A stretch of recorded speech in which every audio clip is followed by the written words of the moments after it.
Alô, você! O que a gente vai trabalhar agora? Agora, coloca as crianças na cama, tira o cachorro da sala, que agora é pica. Discriminantes putativas. Mas aprendeu, acabou o problema, tá?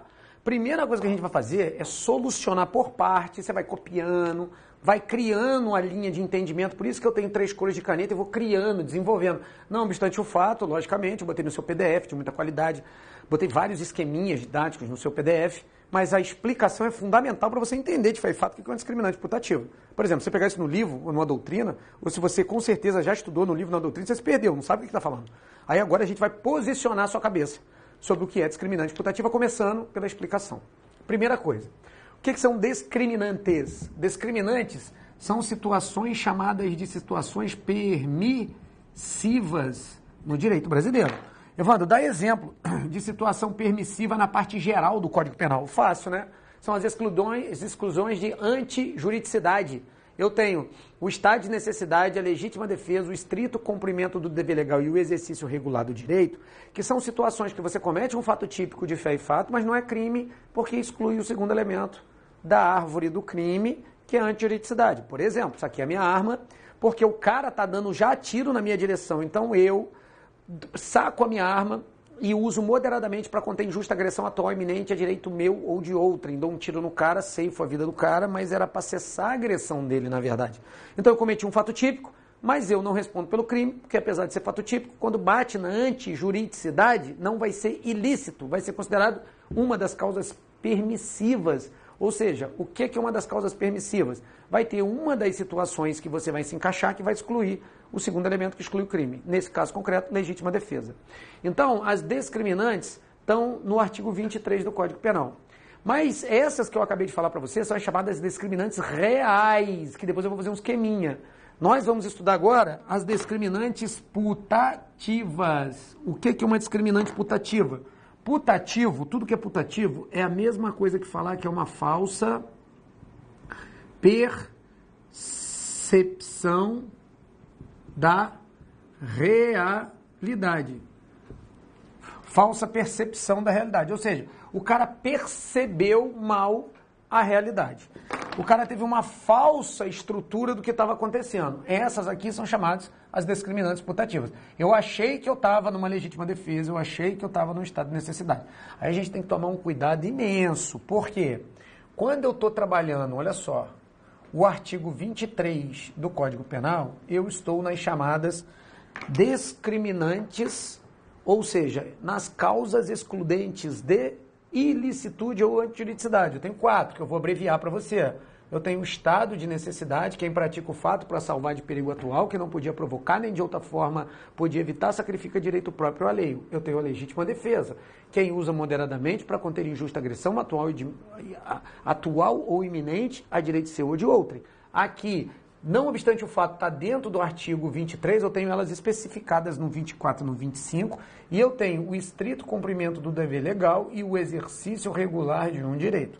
Quando eu estou dentro do artigo 23, certinho, mais o 24, mais o 25, ok, eu posso dizer que eu estou numa excludente de ilicitude real, que é a de verdade. Mas pode existir também as causas de excludente de ilicitude putativas. Que aí eu vou sair do 23 e eu vou entrar no artigo 20, parágrafo 1º, que vai receber o nome de discriminante putativa e vai ter os mesmos nomes. Estado de necessidade, legítima defesa, estrito cumprimento do dever legal e exercício regular de um direito. Estrito cumprimento do dever legal, só que vai ser não a real. Aqui vai ser chamada putativa. Bom, eu não entendi nada. Qual é a diferença daqui para cá? É que aqui eu estou de verdade. Aqui eu pensei que eu estava. E aí eu vou sair das discriminantes reais, que é as causas permissivas, que é as excludentes de ilicitude, e vou cair aqui. Ah, Evandro, muito complicado você explicando assim. Dá um exemplozinho daquele jeito que eu gosto, para ficar, tá tranquilo, tá favorável? Dá para falar? Dá. Imagina o seguinte, o A é policial e tá com a arma na cintura. Vou fazer assim melhor, né? E ele tá caminhando, de repente ele dá de cara com B. Só que quem é o B? Um bandido perigoso que tinha sido preso há 2 anos pelo A. E deu de cara com o A no dia que ele saiu da cadeia. O que ele faz? Ele saca a arma com raiva do policial e faz um disparo e erra o policial. Só que a munição dele tem 20 tiros. O que o policial, a pistola dele tem 20 tiros. O que o policial faz? Para se defender, o policial saca a arma e faz um disparo mortal na cabeça do B. A conduta do A foi fato típico? Lógico que foi. Por que foi fato típico? Teve conduta, nexo causal, tipicidade e resultado. Só que na hora que você vai avaliar ela, você pergunta, no segundo elemento da árvore do crime, houve a antijuridicidade? Você vai falar, não. Por quê? Porque a antijuridicidade foi excluída. Foi excluída por quê, Evandro? Porque o A estava numa legítima defesa. Nesse caso aqui, ele usou moderadamente para conter injusta agressão, atuar iminente a direito seu ou de outrem. Existia a injusta agressão? Existia. Existia todos os elementos que compõem a legítima defesa. O perigo era atual ou iminente. Ele estava a direito dele e esse cara estava numa injusta agressão. Então, para cessar a agressão, ele fez o disparo de meio moderado disponível. Legítima defesa real. Agora, imagina nesse outro caso concreto aqui. O A é um policial, tá com a arma na cintura.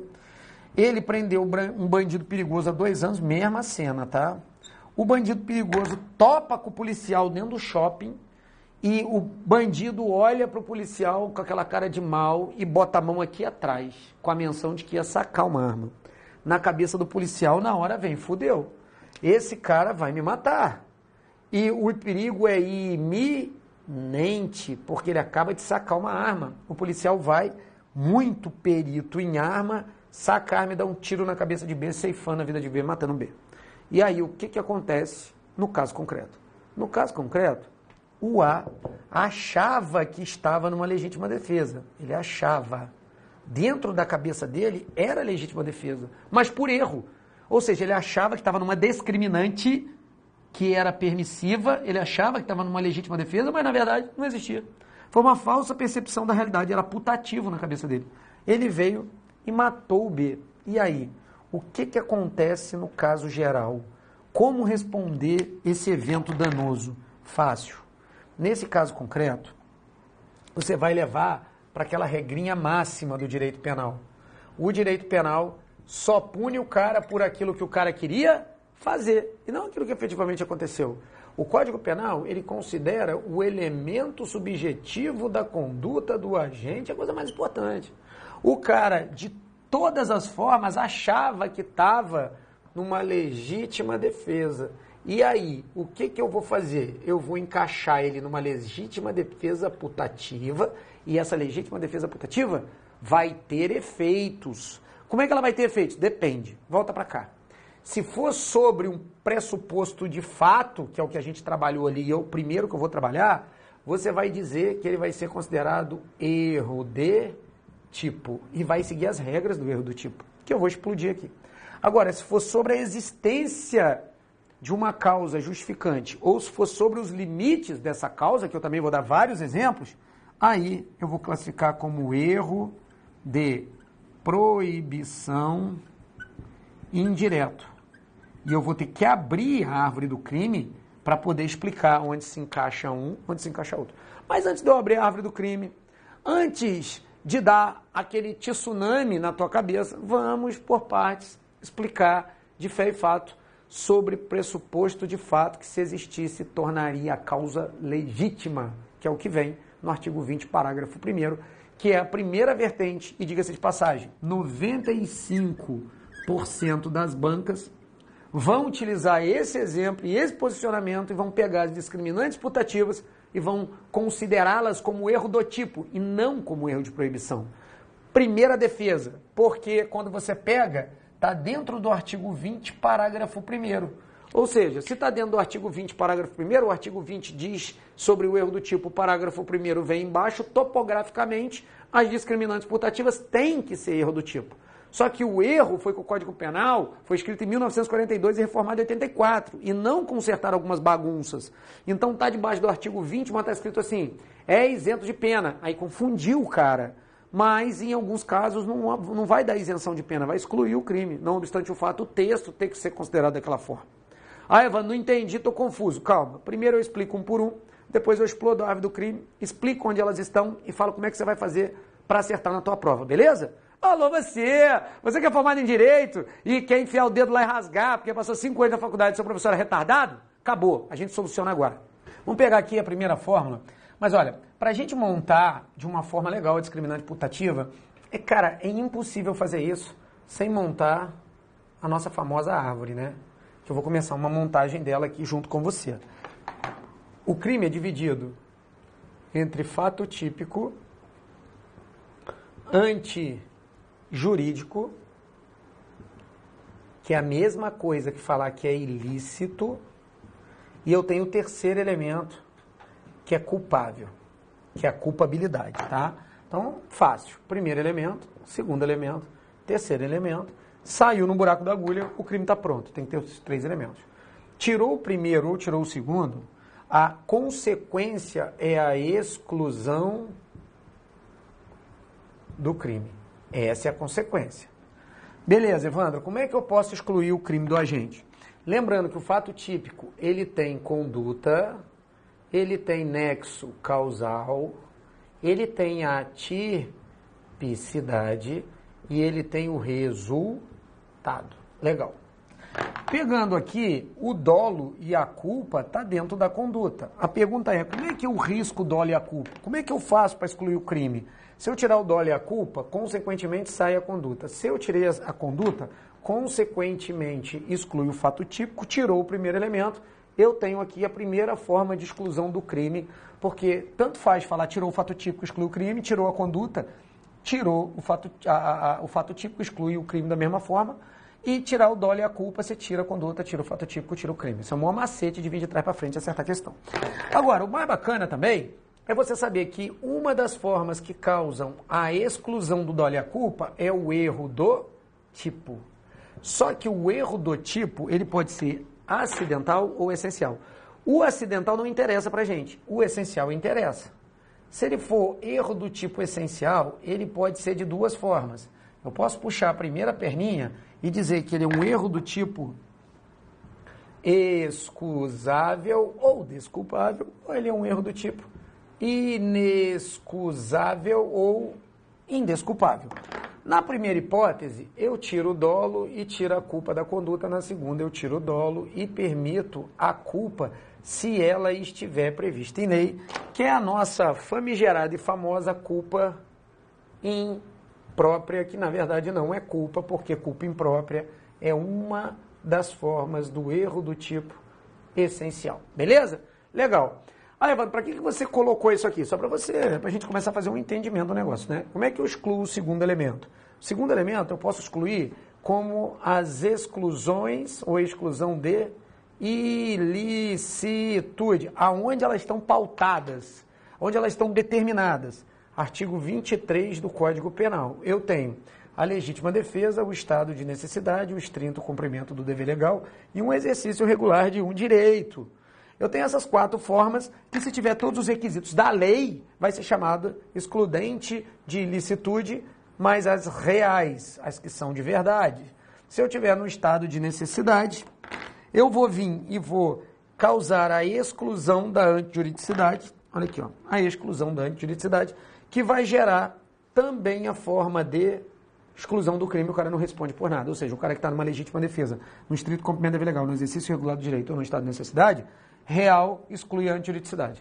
Agora, Evandro, o que acontece se o cara achar que está e não está? Ser chamado excludente de licitude putativa. Vamos para o primeiro episódio, que diz respeito aos pressupostos de fato. Se o cara tiver num erro relativo a um pressuposto de fato da legítima defesa, estado de necessidade, estrito cumprimento do dever legal e exercício regular do direito, ele vai estar nas regras do erro do tipo. Ou seja, quando eu pego aqui e digo que o cara está numa discriminante putativa, eu digo que o cara achou dentro da cabeça dele, numa falsa percepção da realidade, que ele estava numa legítima defesa, num estrito cumprimento do dever legal, num exercício regular de um direito, e num estado de necessidade mais putativos. Como eu sei que esse aqui é erro do tipo? Se for relativo a um pressuposto de fato. Pressuposto de fato. Mas o que é um pressuposto de fato? É o que está acontecendo na realidade. Se você falar que o cara está de frente com uma exclusão de ilicitude e ele achar que era dentro da cabeça dele, pelo que ele está vendo, pelo que está acontecendo, e ele considerar como uma exclusão, mas por algum motivo não for, vai estar aqui em cima. Vai ser regras do erro do tipo. Vou dar 2 exemplos. Primeiro exemplo que é muito legal. Lembra daquele exemplo? O A é policial, está armado, dá de cara com B. O B é um bandido conhecido que falou que já ia matar A. O B mete a mão aqui atrás no bolso. Imagina, o cara falou que ia te matar. No outro dia o cara bota a mão e olha assim pra tua cara nessa posição. Você vai sacar tua arma, vai dar um tiro no cara. Aí você saca e dá um tiro nele, achando que o cara era um bandido. Só que o que faltava aqui? Dentro da cabeça desse cara havia uma injusta agressão. Mas no caso concreto, no pressuposto de fato, na ação desse cara, faltou a agressão injusta. Se faltou e ele achava que estava, ele vai entrar não numa legítima defesa que vai excluir a antijuridicidade, mas o Código Penal vai tratar o cara como se ele tivesse numa legítima defesa. Vai chamar isso de legítima defesa putativa por erro do tipo e vai jogar o cara para cá, ó, para o erro do tipo essencial. A pergunta é, nesse caso concreto aqui, eu desculpo ou não desculpo esse cara? Cara, nesse caso concreto, vamos se colocar no lugar do cara. O bandido perigoso, você prendeu ele um dia antes. Ele falou que ia te matar, ia matar tua família, deu de cara com você. Você tá com a tua família no shopping, você tá armado porque é policial. O cara mete a mão aqui atrás, de frente pra você vai esperar pra ver se é uma arma ou não? Lógico que não. Perigo é iminente, você vai dar um tiro na cabeça do cara, mas não existiu o pressuposto de fato que era a injusta agressão. Nessa realidade, jogo esse cara que é o A no erro do tipo, essencial, desculpo ele, excluo o dolo, excluo a culpa. Se eu excluir o dolo, excluo a culpa, eu tiro a conduta, tiro o fato típico, excluo o crime dele. Esse cara aqui que errou e achou que estava numa legítima defesa, eu vou excluir o crime. Só que tem que tomar cuidado. O crime exclui, tá? Exclui o crime. Só permanece os efeitos civis. O que é isso, Evandro? O A é obrigado a reparar o dano. Ele tem que pagar. Todo crime gera uma reparação de dano, tá? Se você matar alguém, você vai ter a sua reclusão e multa, que aí é a parte penal, mas fora isso, a família da vítima vai entrar com uma ação contra você para você indenizar. Você vai ter que pagar aquele prejuízo que você causou. Então já sabe, nas discriminantes putativas por erro do tipo, que pode ser estado de necessidade putativo, legítima defesa putativo, estrito como nível legal putativo e exercício regular do direito putativo, exclui o crime, mas os efeitos civis permanecem. Primeiro exemplo.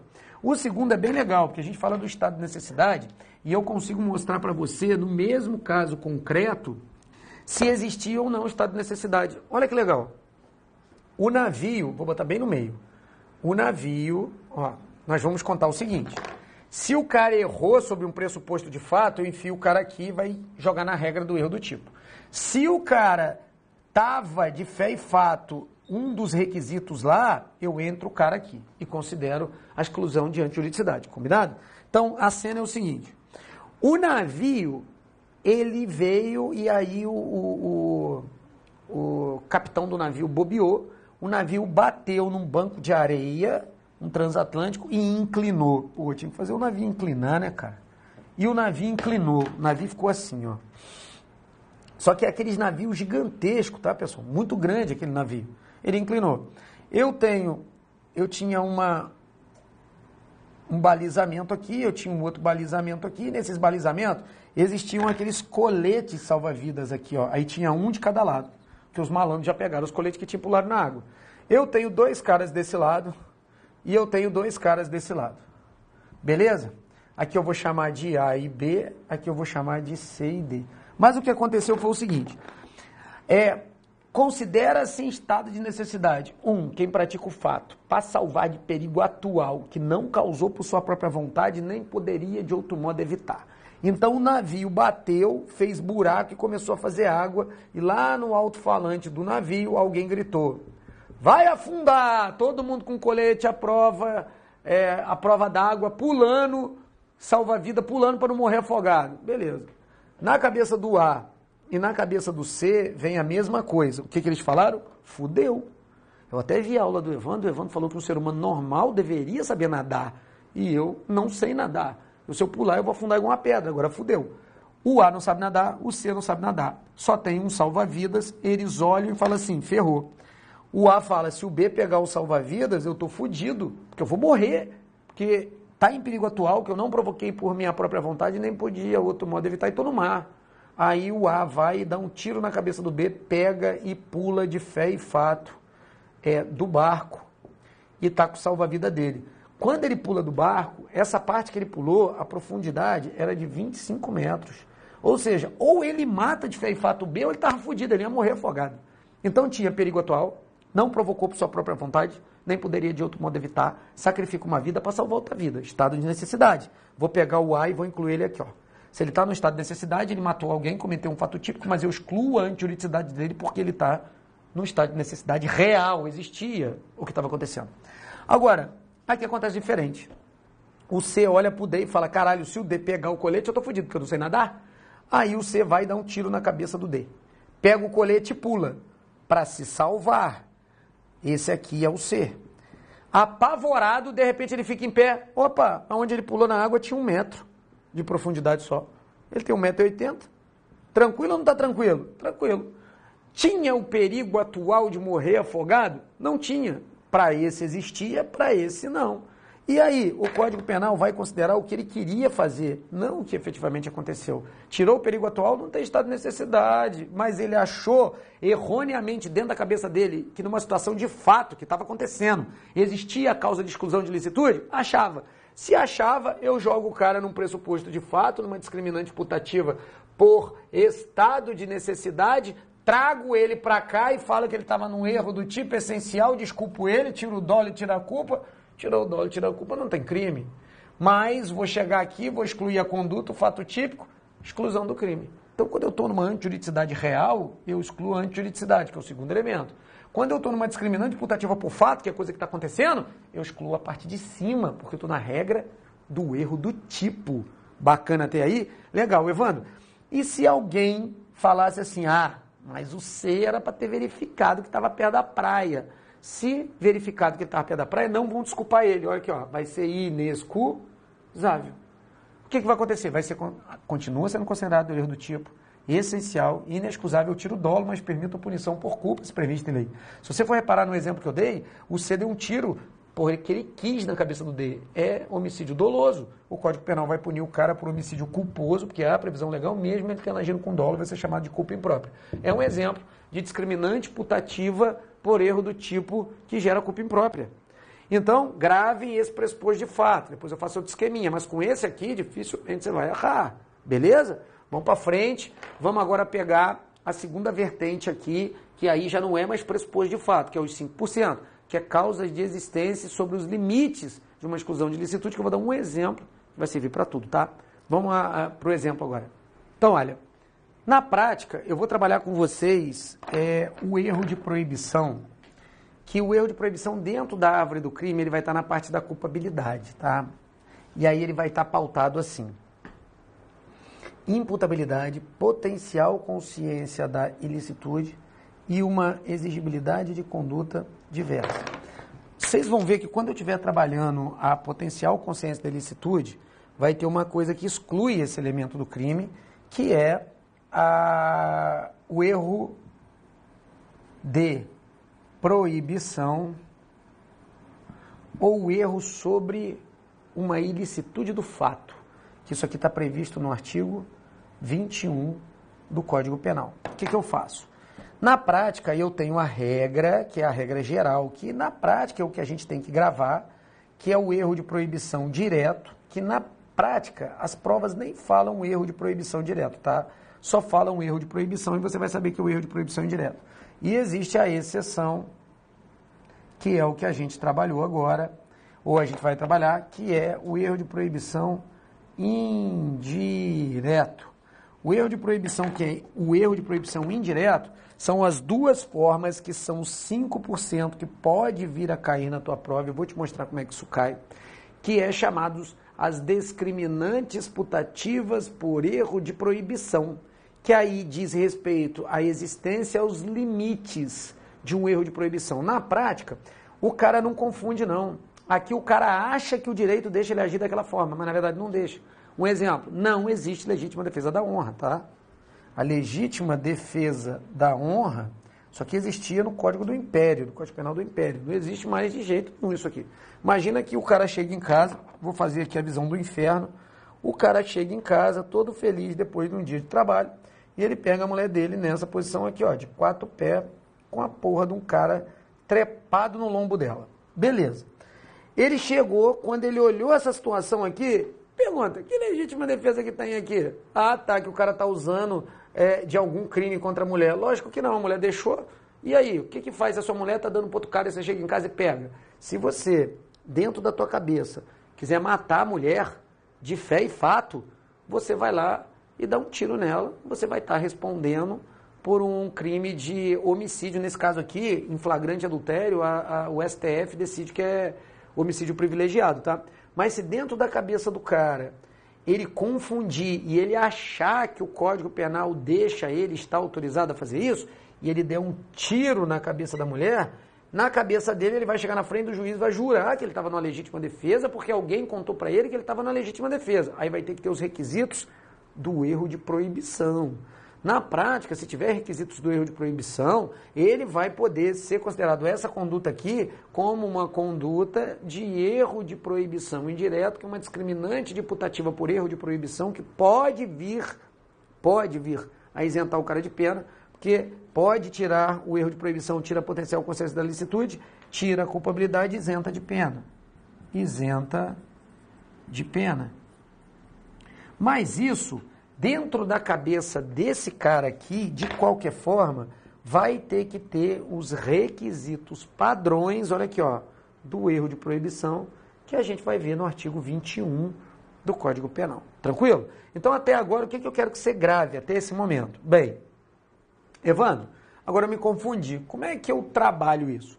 Você vai dizer que as discriminantes putativas que estão no artigo 20, parágrafo 1º, você tem que gravar assim. O artigo 20 trata sobre o erro do tipo. O parágrafo 1º pertence topograficamente ao artigo 20.